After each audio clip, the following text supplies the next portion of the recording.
آقا کریم صلی اللہ علیہ وسلم نے جب وصال ظاہری فرمایا، صحابہ کرام علیہم الرضوان پر قیامت برپا ہو جاتی ہے۔ صحابہ بہت ہی زیادہ غم کے اندر ڈوب جاتے ہیں۔ آقا کریم صلی اللہ علیہ وسلم کا وصال ہوا۔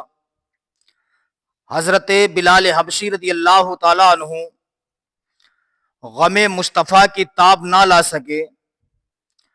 آقا کریم صلی اللہ علیہ وسلم کے وصال فرمانے کے بعد حضرت بلال حبشی رضی اللہ تعالیٰ عنہ مدینہ شریف سے ملک شام چلے جاتے ہیں۔ جب آپ ملک شام پہنچے ہیں، آقا کریم صلی اللہ علیہ وسلم کے عشق میں جی رہے ہیں، دیوانہ وار گھومتے ہیں، فرزانہ وار گھومتے ہیں، مستانہ وار گھومتے ہیں۔ جو شخص بھی حضرت بلال حبشی کو دیکھتا ہے وہ کہتا ہے کہ بلال آقا کریم صلی اللہ علیہ وسلم کے دیوانے ہیں۔ بلال حبشی مدینہ شریف کی سکونت کو چھوڑ کر کے ملک شام تشریف لا چکے ہیں۔ حضرات، کون بلال حبشی؟ وہ حضرت بلال حبشی جن کی ذات محتاج تعارف نہیں۔ حضرت بلال حبشی رضی اللہ تعالیٰ عنہ امیہ بن خلف کے غلام تھے۔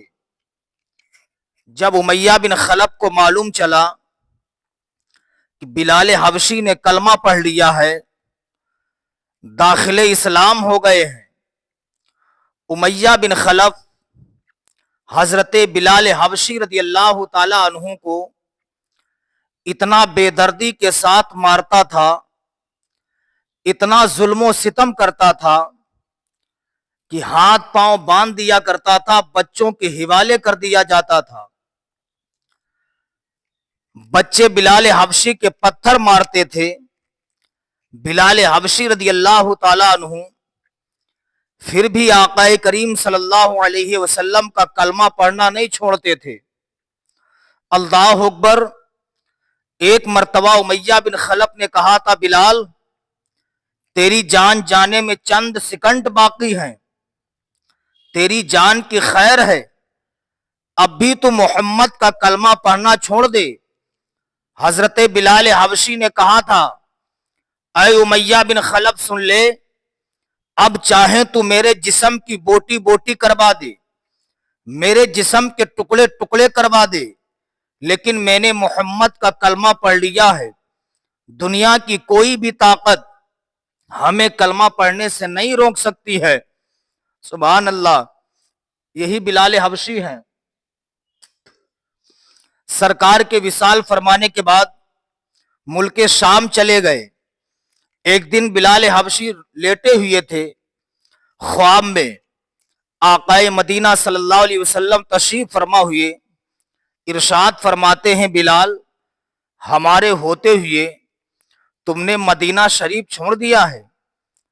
بلال حبشی بیدار ہوئے، رات ہی کے وقت میں اٹھے، اٹھنے کے بعد مدینہ شریف آتے ہیں، آقا کریم صلی اللہ علیہ وسلم کے مزار مقدس کے قریب گئے، سرکار کو تلاش کر رہے ہیں، لیکن سرکار جب نہ ملے، بلال حبشی ملک شام سے جو ہی مدینہ شریف آئے، صحابہ کرام نے بلال حبشی کا نام سنا، لوگ مسجد نبی شریف میں اکٹھا ہو گئے۔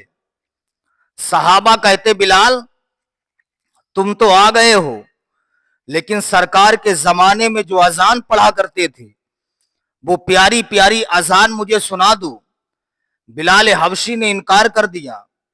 ارشاد فرماتے ہیں، اے صحابہ سنو، میں جب سرکار کے زمانے میں اذان پڑھتا تھا، آقا کریم صلی اللہ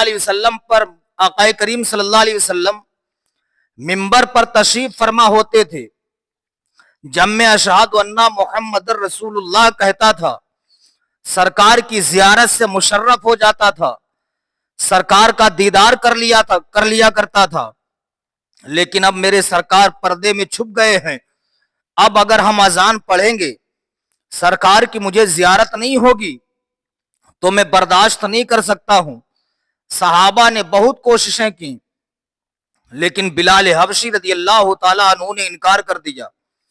صحابہ حسنین کریمین کے پاس گئے، جانے کے بعد صحابہ کرام علیہم الرضوان حسنین کریمین سے کہتے ہیں، اے حسنین کریمین، تم بلال حبشی کی بارگاہ میں چلو اور ان سے کہہ دو کہ وہ سرکار کے زمانے والی اذان سنا دیں، ہم لوگ وہ اذان سننے کے لیے بےتاب ہیں۔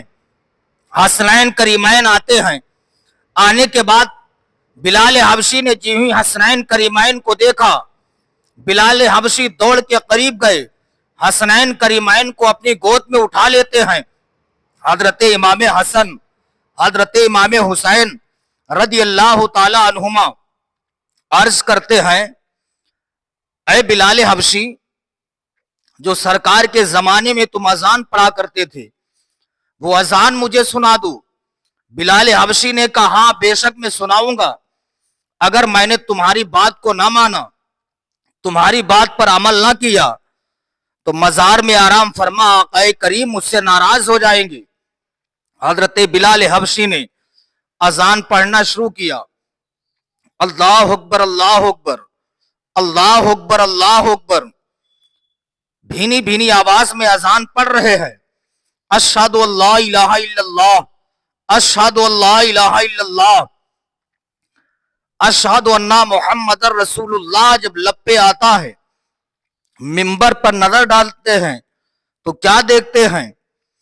ممبر خالی تھا، سرکار مدینہ صلی اللہ علیہ وسلم ممبر پر تشریف سرکار مدینہ صلی اللہ علیہ وسلم ممبر پر تشریف فرما نہیں تھے۔ بلال حبشی عشق مصطفیٰ میں سرشار ہو کر کے اذان پڑھ رہے تھے۔ جب سرکار کا دیدار نہ ہوا، محمد صلی اللہ علیہ وسلم کا جب نام لیا، آقا کریم صلی اللہ علیہ وسلم کا دیدار نہ ہوا، بلال حبشی رضی اللہ تعالی عنہ بے ہوش ہو کر کے زمین پر گر گئے۔ جب ہوش آتا ہے، حضرت بلال حبشی اٹھے، اٹھنے کے بعد پھر ملک شام چلے جاتے ہیں۔ اسلامی بھائیوں، یہ آقا کریم صلی اللہ علیہ وسلم کے مقدس صحابہ ہیں جنہوں نے آقا مدینہ صلی اللہ علیہ وسلم کی زیارت کی ہے، سرکار کو اپنی نظروں سے دیکھا ہے، سرکار کی جلوت کو دیکھا ہے، سرکار کی خلوت کو دیکھا ہے، سرکار کے سفر کو دیکھا ہے، سرکار کے رخ زیبا کی زیارت کی ہے۔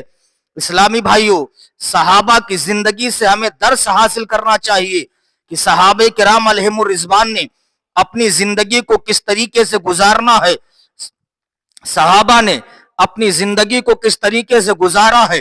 صحابہ کا چلنا پھرنا، اٹھنا بیٹھنا، کھانا پینا، سب کچھ آقا کریم صلی اللہ علیہ وسلم کی سنتوں کے مطابق تھا۔ اسی لیے صحابہ کرام علیہم الرضوان کے زمانے میں چرچے ہو رہے ہیں، زمانے میں ان کا ذکر ہو رہا ہے۔ اسلامی بھائیوں، نبی کی محبت اپنے دل میں بسا لو، نبی کا پیار اپنے دل میں بسا لو، انشاءاللہ دنیا میں بھی شاد رہو گے، مرنے کے بعد قبر میں بھی آباد ہو جاؤ گے۔